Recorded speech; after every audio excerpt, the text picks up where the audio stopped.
সকালবেলা যেহেতু early মর্নিংয়ে office, তো সেহেতু আর টিফিনটা আগেই বানিয়ে রেখে দিয়ে আসতে হয়।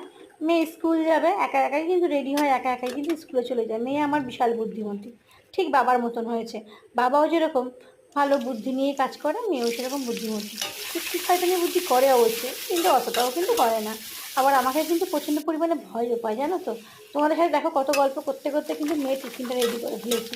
রাত্রিবেলা মেয়েকে জিজ্ঞাসা করে নিয়েছিলাম, তুই সকালবেলা কি টিফিনে নিয়ে যাবি? বলেছিল ম্যাগি নিয়ে যাবো। তো রোজ রোজ একইভাবে ম্যাগি করে দেবো? মেয়েটা না ঠান্ডা হয়ে গেলে খেতে খুব কষ্ট হয়, বুঝতে পারি, কিন্তু ও মুখ ফুটে কিছু বলে না। কারণ জানে মা অফিসে যায়, সকালবেলাই তো বানিয়ে রেখে দিয়ে যেতে হবে টিফিনটা। তার জন্য মেয়ে কিন্তু ওইটাই এখানে সোনা মুখ করে খেয়ে নেয়।